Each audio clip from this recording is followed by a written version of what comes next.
That thing of wanting to impact the world, wanting to impact lives, wanting to be free financially, wanting to live life the way you choose, it's not going away. You're not going to wake up one day and be over it like you were sick. Oh, the flu's over, feel better. It doesn't happen that way. Because when it's there, and it's not going to go anywhere. And I realized that. So anyway, I found people like me, just people that were excited about life and wanted to have their own business and wanted to go out and build and get involved in the lives of other people. So long story short, I got into Amway in 1979. In 1982, I was making about $500,000 a year in the Amway business in about 3 years. Okay? At that age, I retired from, I got rid of my construction company, I retired from the police department, and I was making $500,000 a year, and at that point, I was living life pretty much the way I wanted. And you know what was exciting? My first son was born, and from the day he was born, I never, ever had to work a job. And I remember my son saying to me once, he was about 7 years old, he goes, "Dad, you got any friends of your own?" I go, "Well, that sucks. I worked this hard to hang out with you, and now you're asking me if I got friends of my own, right?" But it's true, you know, so we, you know, and that was the biggest blessing for us, you know, to be able to have, I had three incredible, awesome children. And we traveled the world. I mean, my kids have ridden elephants in Bangkok, Thailand, and they played golf at St. Andrews when they were 9 years old. And, you know, being able to do the things, because we woke up every day and we said, what do we want to do today? How do we want to live our life? And we were able to do those things. And I thought back, did I worry about the no's? Did I worry about people who didn't get my business? Did I sit back there and dwell at that time in my life on that it was a struggle to build the Amway business? No, because I knew I had the DNA. I knew I had no choice. Okay, the only thing I could do is win in life. I had to win, right? And so for a lot of us, you know, those things have been beaten out of us and we're beaten down. A lot of the people you share your business with, it's going to be hard to muster a dream out of them. Because a lot of us have put them up in the attic. And we put them in a big trunk up there and they're all full of cobwebs now and stuff. And you know what you do when you share your business with them? You take them to the attic and you pull that big chest and you put it right in front of them and you open it up and you put their dreams in front of them again. And you know what you say to them? You say, "Hey, you can do this." And they go, no, I don't want to think about that, right? No, that's behind us. Right? We wanted to do this, but we're getting real. You know, we're facing reality. You know, when you have a dream, you don't face reality. When you have a dream, you have courage. Because you go beyond what other people say. Because you will refuse not to do the things in life that you want to do. And I'm not talking about just money. The greatest blessing of mine, you know, I built a business. I ended up with 80,000 people in my downline. All over the world. I mean, internationally, I traveled to Germany and to open Malaysia and the Philippines. Eventually, my business was all over the world. 80,000 people in my downline. I was making $2 million a year when I was 35 years old. And you know what? I'm not patting myself on the back. I'm just telling you because I just stayed at it.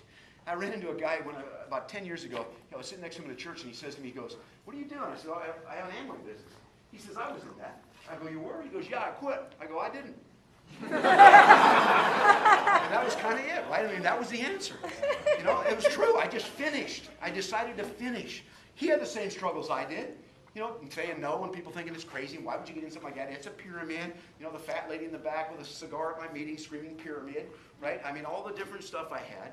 Okay, I went through all that. A lot of the stuff some of you are facing, but not really the same degree because, again, you have a welcoming business. We have an attractive business. Okay, it's a business that people literally see change. You know, you look at the testimonials. You know, look at Aaron's out here in Mathis. You look at the people in this business, some of you sitting in here. Life change, physical change because of this business.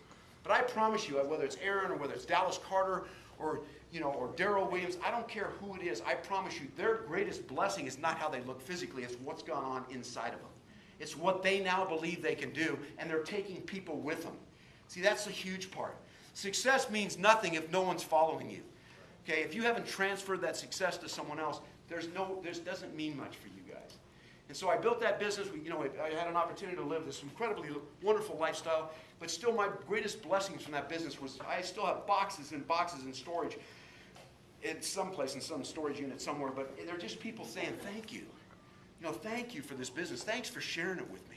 Thanks for waking up every day at work to life and finding me out there. You know, the one standing next to you at the Little League field, the one sitting next to you at a softball game, the one that's in your carpool that we never talk to about the business because we're so afraid, what are they going to say? How do I say it? Do we say it correctly? It doesn't matter how you say it. Just ask the magic question. What do you do for a living? And when they tell you, say, what would you really love to be doing? That's the magic question in prospecting. What would you really love to be doing? Because for 99% of America, it's not what they're doing. 80% of the people in this country hate their jobs. They'd rather not go to work. That's why you see the faces of some of the people going in the morning. It's scary, okay? People get in ruts, right?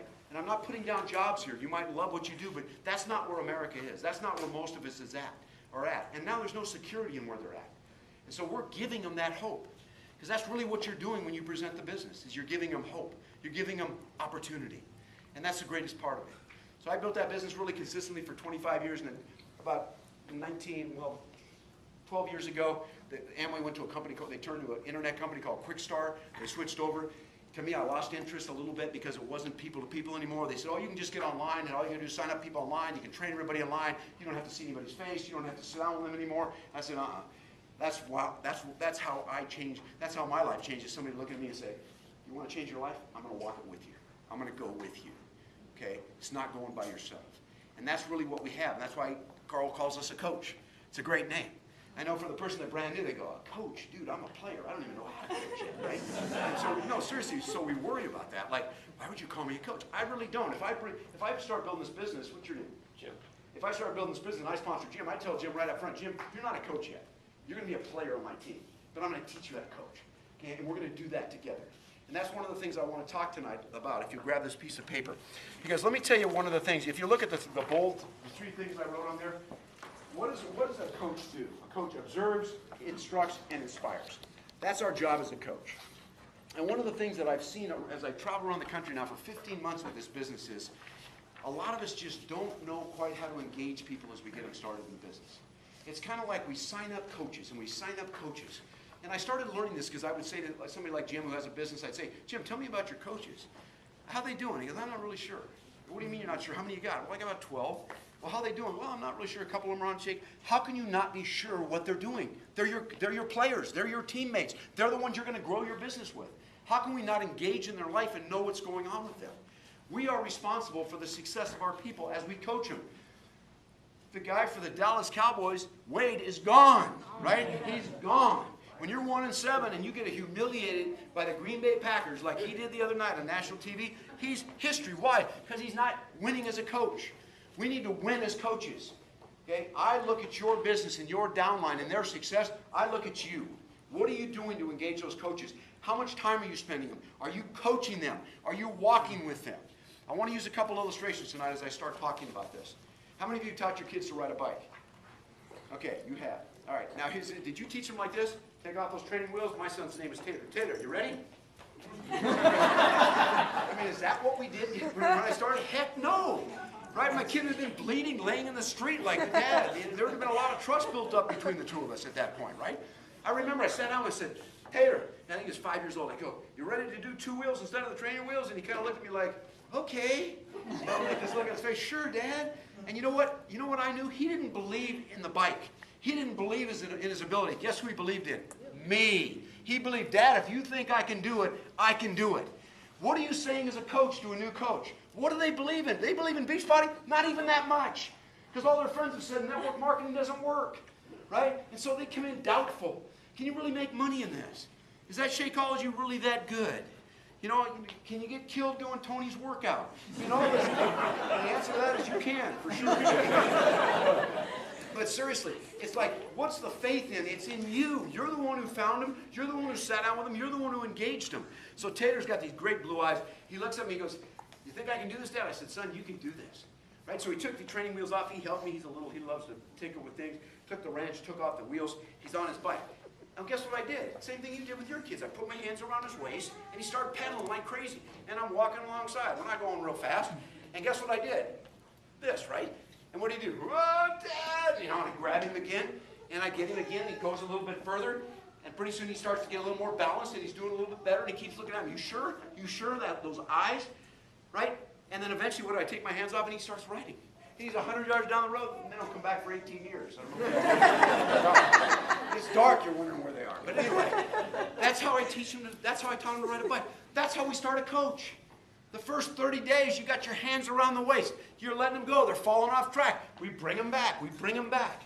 Right? So that has to be our visual when we think about, am I starting a coach right? And as I go through this tonight, if you can start thinking back, for those of you who have a business and sponsor some coaches, if you can go back and